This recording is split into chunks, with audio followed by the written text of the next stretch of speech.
I would like to express my deepest gratitude to Honorable Prime Minister Shri Narendra Modi ji for providing this historic opportunity to Union Territory of J&K to host third Tourism Working Group meeting of G20 member nations and observer countries. We had a very exciting and productive inaugural session earlier today. The significant deliberation, exchange of views and perspectives will help in building a framework based on 5 priority areas for sustainable tourism as we advance towards post-COVID pandemic era.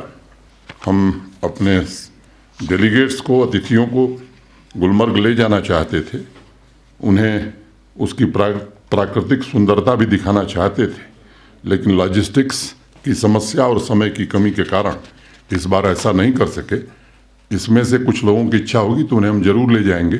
आगे जब आप आएंगे तो मैं न्योता देता हूं कि आइए, इस बार आपका स्वागत हम गुलमर्ग में करेंगे। Green tourism, off beat destination, local community के इन्वॉल्वमेंट तथा टूरिज्म को इंडस्ट्री का दर्जा देकर जम्मू कश्मीर के पर्यटन को नई ऊंचाई प्रदान करने की हम सब ने कोशिश की है।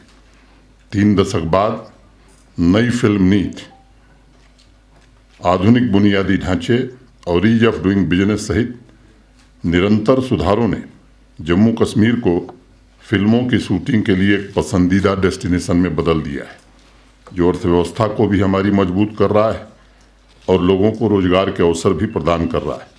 कुल मिलाकर पिछले फाइनेंशियल ईयर में इस सेक्टर ने सकल घरेलू उत्पाद में, जीडीपी में लगभग 7% का योगदान दिया है। इस अचीवमेंट को अगर मैं शायरी के लफ्ज़ों में कहूँ तो 1000 बर्क गिरे लाख आंधियाँ उठें, वो फूल खिल के रहेंगे जो खिलने वाले हैं।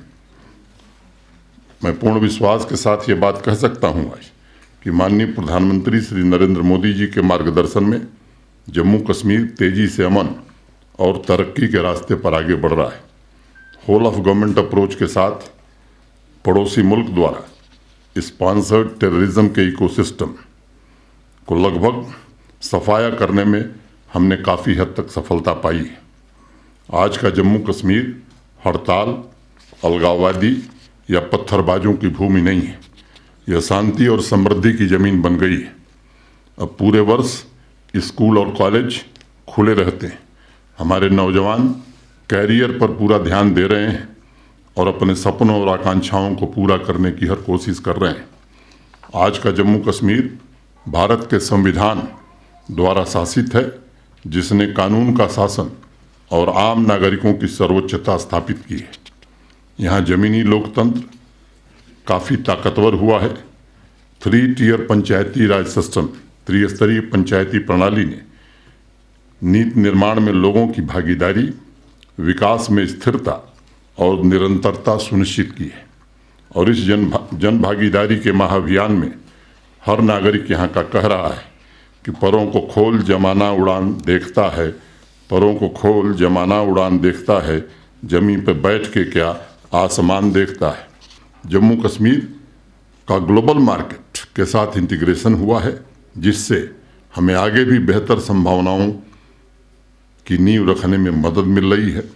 और एक खुशी की बात है कि यहाँ का एक्सपोर्ट, खास तौर से हैंडलूम और हैंडीक्राफ्ट का जो डाउनवर्ड ट्रेंड था पिछले साल से, अब वो अपवर्ड ट्रेंड शुरू हो गया है। इसमें चाहे वो कारपेट और पश्मीना की जीआई टैगिंग हो, क्यूआर कोडिंग हो, अनेक हमारे हार्टिकल्चर प्रोड्यूस की जीआई टैगिंग हो, इसका बड़ा लाभ हमें मिला है। लगभग 1.5 लाख करोड़ रुपए के हाईवे और टनल के प्रोजेक्ट आज जम्मू कश्मीर में चल रहे हैं।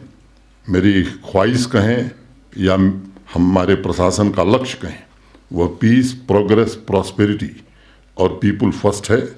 और अगर मैं कविता की जुबान में कहूँ तो मेरी अपनी और उसकी आरजू में फ़र्क ये था, मेरी अपनी और उसकी आरजू में फ़र्क ये था, मुझे बस वो और उसे सारा जमाना चाहिए था। Good afternoon, my name is Sebastian Berger. I'm from the international news agency AFP.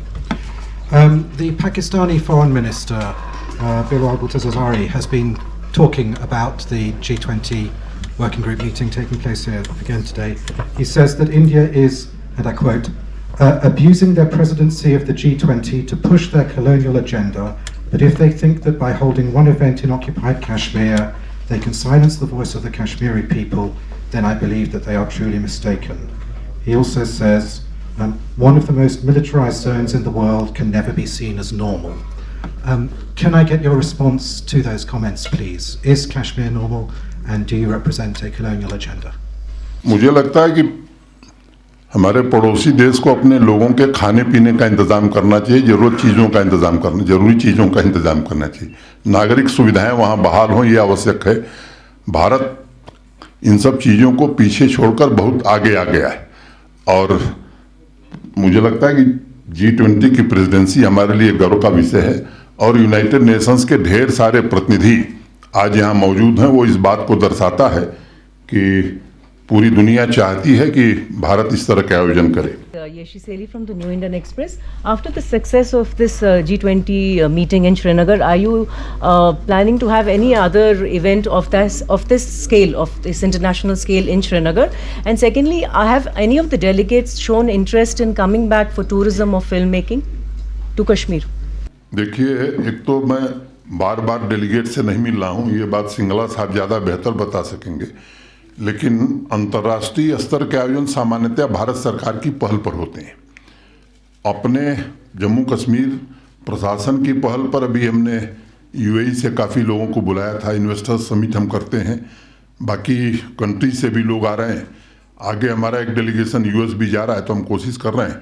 लेकिन ये बात मैं कहना चाहता हूँ कि जम्मू कश्मीर पूरी तरह से तैयार है किसी भी प्रकार के इंटरनेशनल आयोजन को होस्ट करने के लिए।